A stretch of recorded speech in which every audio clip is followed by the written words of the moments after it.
So here we have the Volvo V40 on a 14 plate. I'm going to start off by showing you around the outside of the car, and then we'll hop in and run through some controls on the inside. But from the outside, you can see it's a 5-door car with alloy wheels. We'll start off inside the boot and then work our way around the rest of the car from there. As we approach the back of the car, you can see we have reversing sensors, plenty of boot space, as well as that 60/40 split folding rear seat should you wish to increase this space even further.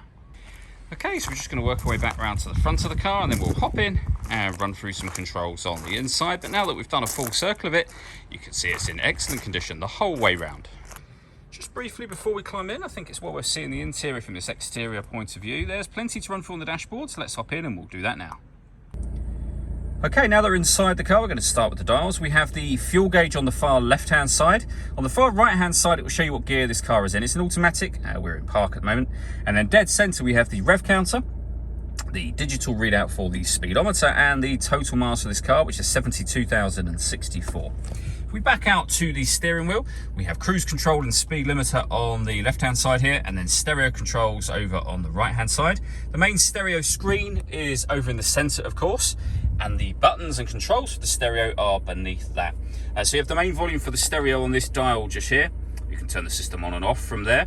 This dial will take you through various menus. So you can tune radio from here, for example. Obviously, anytime it asks you to select OK for anything, you can, and also exit or going back a page, you can do from here. So we're on the radio menu just there at the moment. For example, the dial will take us through various radio preset stations. We can also then go back a page from there. When it comes to the radio in this car, we have AM, FM and DAB, as you can see. If you want to listen to your own music, press the media button. There's a few ways to listen to your own music, and they are being shown on the screen now. So we have Bluetooth audio. Once you've paired your phone, you'll be able to use that. We have iPod input, USB input, and of course a CD player as well. The CD player is just here, and as I said, all the other controls there. Directly beneath that, if we move the gear lever out of the way, you'll be able to see we have the climate control. So you can adjust the temperature. Any adjustment of the temperature will show on the screen as you make the adjustment, and you can control left and right temperatures individually from here as well should you wish to.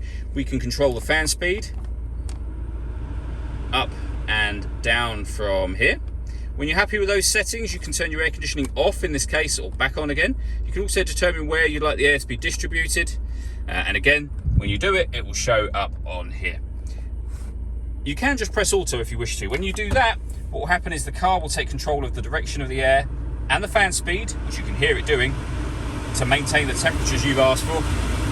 Any manual adjustment will override auto straight away again. We then have the gear lever for the fully automatic gearbox. All that leaves me to say is thank you for taking the time to watch this video. If you'd like to come and see the car in person and have a test drive, please feel free to give us a call here at Surrey Specialist Cars. We'd love to hear from you soon.